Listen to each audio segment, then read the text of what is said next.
Everybody, Ed here with the Digital Digest, and today I wanted to share a comparison between the Microsoft Surface Pro 3 on the left and the Microsoft Surface 3 on the right.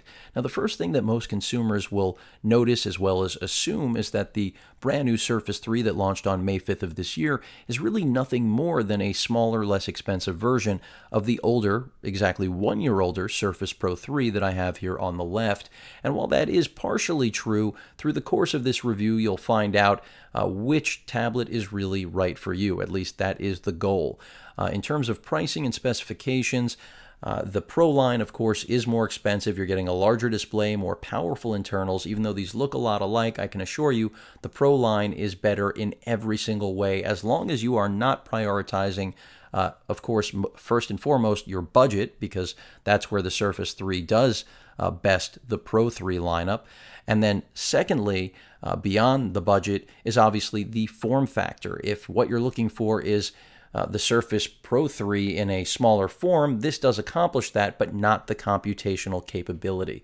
So with that said, let's go over specifications right now. They both get roughly the same battery life. I want to let you know that in advance.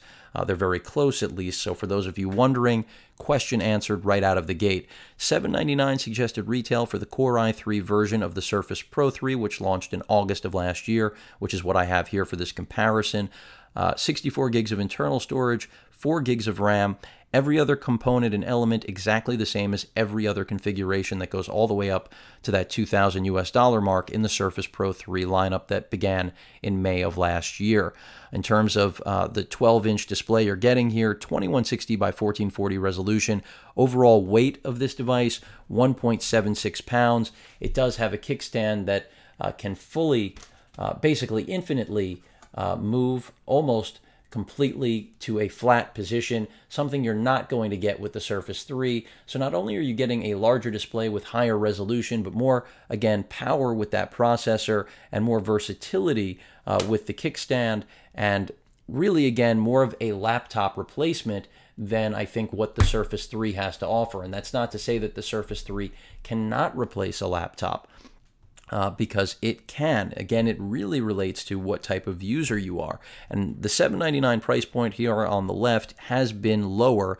After all, this has been out since August. And that's what makes this a compelling comparison, is that even though the Surface 3 that launched on May 5th here on the right starts at $499 for the by the way, the same chip, the same Intel quad-core Atom processor is found in both the $499 and $599 configuration. The key difference being this is a 64 gig model with 2 gigs of RAM. The $599 model has 128 gigs of storage and 4 gigs of RAM, but that really just equates to more multitasking and more internal storage since the processor is identical. That's part of the theme with the whole Surface lineup, is that the nuance, the performance differences really are the differentiators when it comes to price in both of these lineups, but far more limited in the Surface 3 lineup because remember, this is replacing the Windows RT tablet lineup, which is now dead. Microsoft really giving consumers what I think they wanted from the beginning, which is in many ways a smaller version of what is now their best product ever, the Pro 3, but nowhere near as powerful. They didn't want this cannibalizing. So really it again relates to budget and portability. I mentioned battery life, very similar, but when it comes to the processor, Microsoft likes to claim that the Atom in here is up to 80% as powerful as the i3 here. In my experience, absolutely not the case. Both have a micro SD card slot for storage expansion up to 128 gigs. And both really offer the best of both worlds when it comes to a hybrid experience. Just there's a lot more power and screen real estate and resolution at that, as well as flexibility to be had with the Pro lineup. Both have very good front and rear cameras. Both have excellent displays, even though we're working with 1920 by 1280 over here. The overall form factor is 1.37 pounds, again, compared to the 1.76, so far more portable. And the kickstand has a 3-way position, which is still very, very good, even if it doesn't have that infinite, just about infinite capability that we have with the Surface Pro 3. And, you know, the build quality, the design, all of the cues basically borrowed from the Surface Pro 3, and that is a very good thing since the Pro 3 is without hesitation, I guess, again, the best tablet computer that Microsoft has ever made. So let's start with a little bit of web browsing. I want to show you what performance is like. Both of these are running over the exact same router network, and hopefully it should give you a good idea of what performance is like right now. So you can see we got a quicker load up initially on the Surface 3, but it's not giving us the exact same version of the website. Let's go ahead and try another website. Try going to ESPN. I see it. I have it already populated over there. Let's try it right here. See which loads up faster. And now the Surface Pro 3 leading the way on this load time. Both of these do incredibly well. That's the good news. Where you're going to start to see the Surface 3 reflect its price point, other than the fact that it's physically smaller and doesn't have that extra resolution, is just in overall performance, multitasking. I mean, again, go with the 4 gig model if you need the extra ability to multitask. But again, the processor isn't changing, so you're not going to be able to install software any faster or run software that might be challenging even for a Pro 3 over here without kind of pulling your hair out. That doesn't mean that the Surface cannot run things like Adobe. It can. It's just not going to be as great an experience as you would get with a Pro Series Surface Pro 3, even in the i3 config.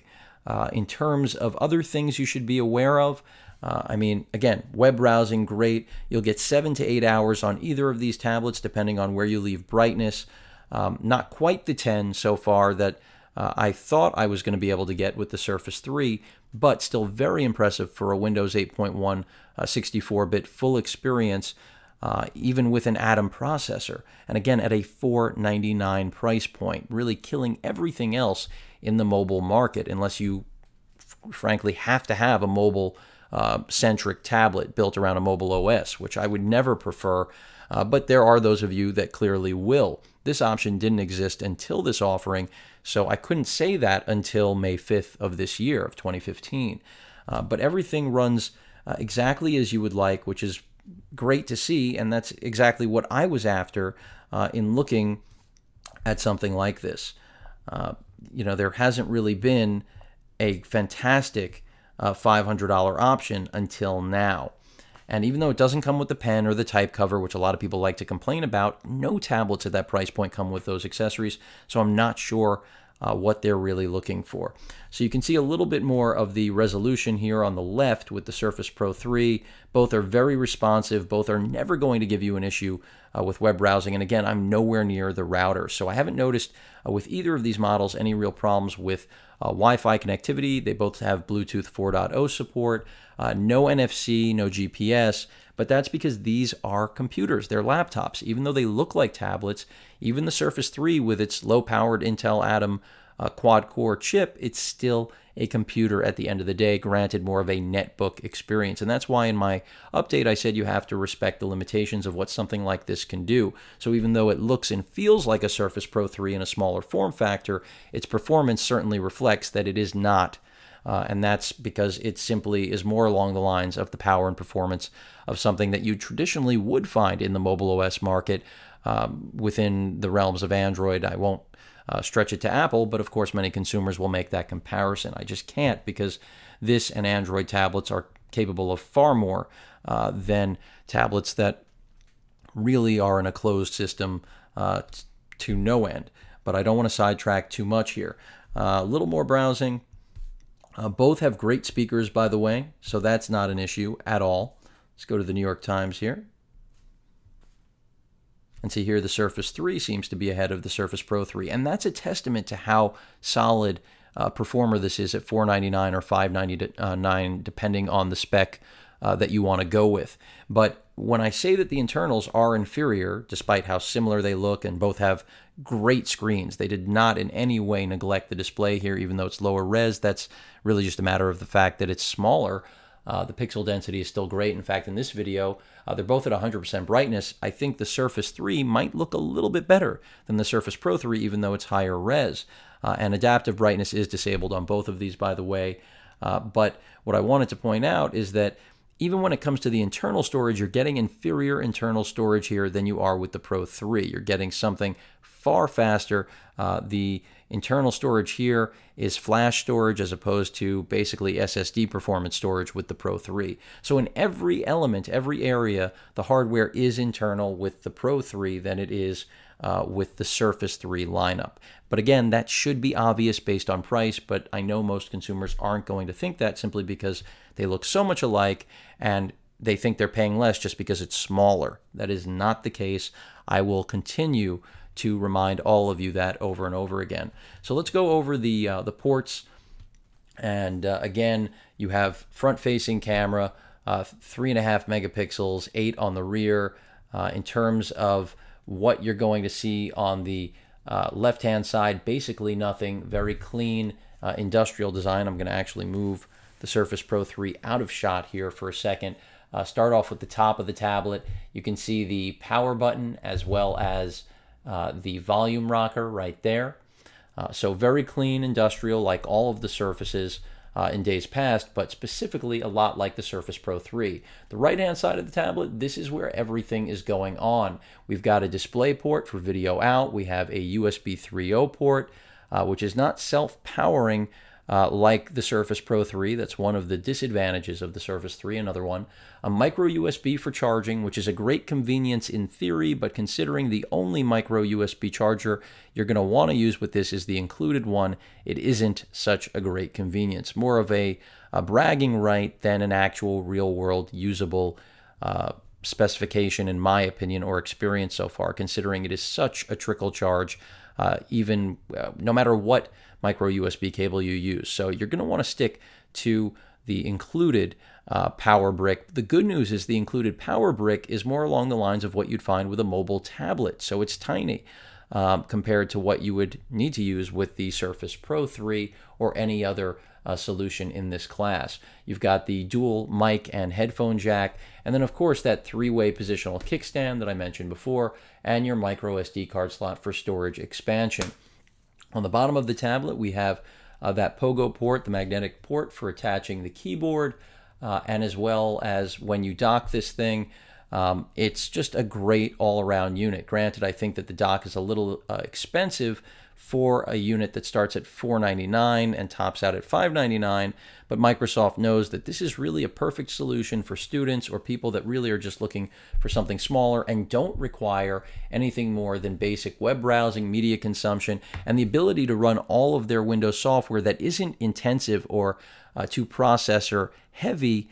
But without a full-blown version of Windows, you simply can't do it on any other tablet at this price point that has this sort of build quality and reputation. And in many ways, this is the nexus of the Windows world. That's what I've always looked at the Surface. It is reference hardware. And when we step over to the Pro lineup, again, very similar hardware design. We've got a front-facing camera. We both have those, the Windows button to take you to and from the two different experiences, the tablet and desktop world, the ability to quickly use swiping or different gestures to go in between multitasking. I mean, it's a very flexible OS despite the hard reputation or rough reputation that it's received over its experience. And both of these are getting Windows 10 in the summer. Keep that in mind. Another great perk, even though this tablet doesn't come with Office 365, it has everything you could possibly want from a computer experience in the form of a tablet. So starting with the right-hand side of this tablet, you can see that we've got basically very similar things. We've got a mini display port out for video out right there. We then have, I got to move this out of the way, it's again catching focus.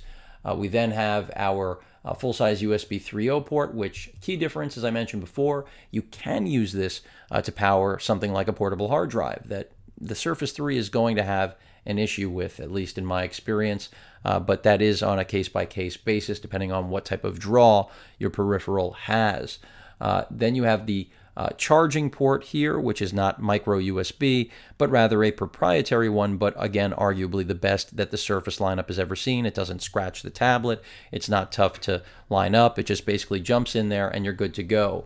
Then you've got the little bit of leverage there, that recessed area to open up the kickstand, which again has infinite flexibility. Your micro USB card there for storage expansion. which does make the i3 compelling, no differently than the Surface 3 64 gig model compelling if internal storage is all you're really worried about, because quite frankly, the difference between 2 and 4 gigs of RAM on something like the Surface 3 isn't going to make a world of difference if you understand what you're really getting yourself involved with. You can see right here we have the dual duty microphone and head jack port, your volume rocker, and again another pry point, and then on the bottom the exact same design for the magnetic attachment for the type cover, as well as other accessories that Microsoft has developed. And again, this has its own dock that also retails for $200 but can be found for less now already, which is another benefit of this having been in the market for a while now. So personally, I'm all about the Pro 3. I think that it really is still unmatched in the marketplace, and it gives you far more bang for your buck than the Surface 3, not only on paper, but in real-world performance if you require something that is going to replace a laptop. After all, this was marketed as the device, the machine, the tablet that can replace your laptop. The Surface 3, it can also, but it depends on what the user was using previously.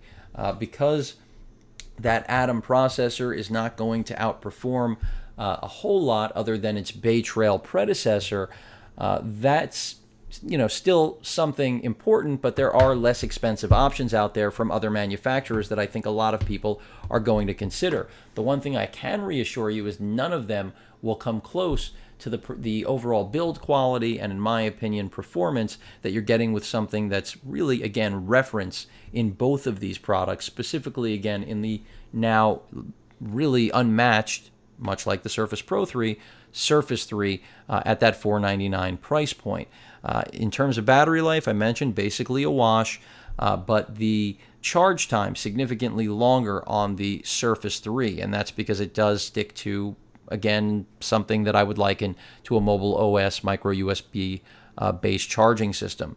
So as mobile tablets turn to a new standard, I assume Microsoft next year will also turn to a new micro USB standard, which means we will rectify faster charging. This was the first generation of a whole new revamp of the Surface tablet lineup, and that is critical to note.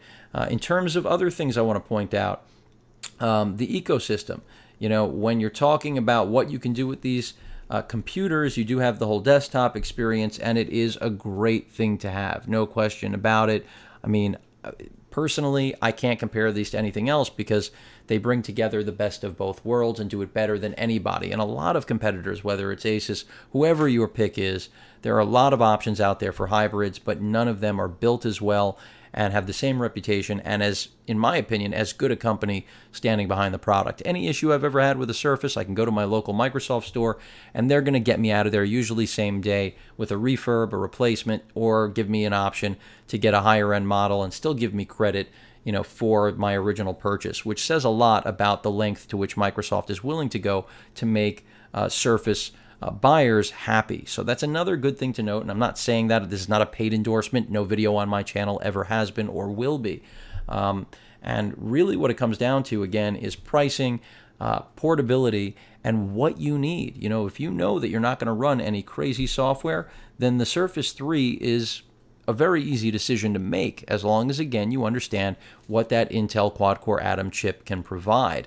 On the other hand, if you need something that really is going to replace your Ultrabook or even laptop, because you can go up to the top of the spectrum and drop $2,000 if you really want to in the Surface Pro 3 world, then the Surface Pro 3 wins every single time. And for me personally, when I'm traveling, I'd rather have the larger display and have one device that does replace my tablet and my laptop, rather than something like this where I feel like it can replace a tablet, no question about it. It kills every mobile tablet on the market, but it does leave a little bit to be desired for me personally when it comes to replacing a traditional Ultrabook or laptop that's lightweight, because in this day and age, it doesn't even have to be an Ultrabook anymore. So that's something to consider. The pen experience, identical. So if that's of any curiosity to you, that's one of the big benefits. You can open up OneNote with a simple click of the button. I'm not demoing it because I'm not an artist. I'm not a big note taker, but the experience is identical. Key difference here, the Pro 3, more real estate, and to any artist, anyone who really wants to take notes and needs the bigger surface area, that's going to be another compelling reason to go with this. And when it comes to pricing, again, remember, $499, $599, $7.99, but really less on any given day with a sale. We've got the holiday weekend coming up at the end of the month. I expect to see this thing go on sale also because I expect Surface Pro 4 to be right around the corner. And if that's also looming in your mind, will that be a better option for you? Then you absolutely should wait because you're far too close to the launch of a brand new product. Plus, it also means that the Surface Pro 3 is going to drop across every single configuration. So that's another important thing to take into account. In terms of gaming, both of these can game very similarly at that because they have integrated graphics, no dedicated option. Maybe somewhere down the road, Microsoft will eventually give us that option, even if it costs an arm and a leg, because I know there are consumers that would pony up the money. When it comes to the tablet interface that you get with both of these experiences, it's relatively limited. And that's where someone who's going to say, you know, Ed, there's no way that either of these can replace my mobile tablet. I understand why. But considering the fact that these are Windows 8.1, soon to be Windows 10 machines that can do everything and anything that a tablet in a mobile OS world wishes it could do, I can't really help you with that argument too much unless you are so religiously tied to a mobile experience because you frankly don't have the need to do anything that is power consuming, that is a power user like task that requires a true computer. So if you don't really need a computer, you probably shouldn't be looking at either of these products to begin with. On the other hand, if you do love the flexibility of getting computer functionality at a price point that would traditionally only buy you mobile OS functionality, the Surface is really the best tablet ever made, hands down. So again, I think Microsoft is very accurate in comparing these two product lines in that the Surface 3 is the perfect balance of performance and value for just about everyone. It's the product that can appeal to children, students, families, and they don't have to break the budget to bring in a great piece of tech with pen input that's far more comprehensive and, in my opinion, flexible than any mobile OS offering. And many of you know I'm a big Android fan, even though I may not care for Apple. But at the end of the day, I can't make an argument for an Android tablet over something like this, other than the fact that it will have a better form factor, lighter weight, more battery life. But when it comes to what you can do, this just squashes the competition. Except for, of course, other computer manufacturers that are trying to compete, like Dell, Asus, and many others that have over the years. But nobody has made something this solid, this overall, in my opinion, high quality at this price. And that's what makes this a winner, even though I mentioned the internals here are inferior to what you're getting in the more expensive Surface Pro 3, which is why in this comparison, personally, I would pick the Pro 3 every time. But there will be those of you that, again, budget and size will lead you to this model, especially if you know that you're never going to need to go beyond what an Atom is capable of. Video editing here, possible, also possible here, but not something I'd want to do. Even installing software here is going to be slow. So for browsing, again, anything you do with a mobile tablet, this is going to be able to handle it, but then do a lot more because it is an open Windows 8.1 64-bit experience, which no one else can brag about other than the tablet to its left, which has the guts to really back it up to say, yeah, we can take on your laptop. And with the improved keyboards, it's also a really big step in functionality. And the kickstand here, even though it's not as flexible, a world of difference compared to what could have been here, considering the Surface Pro 2 that I have and enjoy has less flexibility than this tablet right here. Also, the way Microsoft describes the Surface Pro 3 as being the ultimate in performance and versatility for pros, creators, whoever it may be, students also, is true. So both of these have their merits. They have different price points because they have very different internals. But when it comes to what they look like, how they're built, the quality, the company that backs them up, the warranty that stands behind it, I can assure you, you are not going to be disappointed in any form or fashion. These are both great devices, and it really just comes down to what type of user you are, how much power you need, and whether or not you're going to be satisfied with, I won't say half the performance here, even though Microsoft claims 80% of the performance you're getting with the i3 Pro 3, which I still don't really think is real. That's just a benchmark statistic. But Otherwise, I can see why this is so compelling. And I started off the video by mentioning that most consumers will really just see this as a smaller, a baby version of the Pro 3. But rest assured, that really isn't the case. And that's what today's video is all about. If I haven't made that abundantly clear, I didn't want anyone to go and pick this up and say, boy, it can't do what I thought it would be able to do. Well, that's because it has an Atom Cherry Trail processor, which is an improvement over Bay Trail, don't get me wrong. It's just not significant enough to really show anything other than Bay Trail counterparts. So it is the successor, but still can't live up to Core i performance, let alone the 3. Forget if we were to take on the i5 or i7 with 8 gigs of RAM. I mean, then we're in a whole different class. So a lot to like about both of these. They are the best of the best, I think, respectively, in their offerings. I don't think you can go wrong with either one. You just have to be very clear about what each of these has to offer. And if I browse to something like YouTube, which I'm going to, and I'll try to do it again simultaneously as best I can. See if I can show you a little video playback. Let's see what I can do here. Do it this way.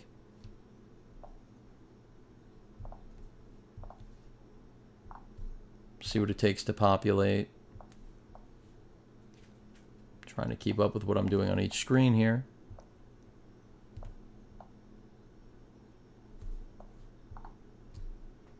Seems I'm not doing too well on the right.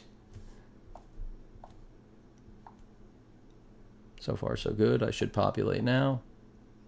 And there we have it. At least on one of them.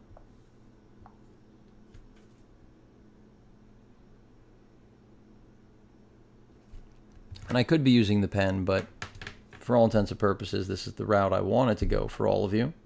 Because these are tablets after all, and if you buy this, you won't have the pen necessarily out of the box. So it's relevant to show you exactly what things are going to look like in that capacity, in my opinion. Somehow I got HTC, not sure how, but that's fantastic. I thought I had the digital digest. We'll try this one more time.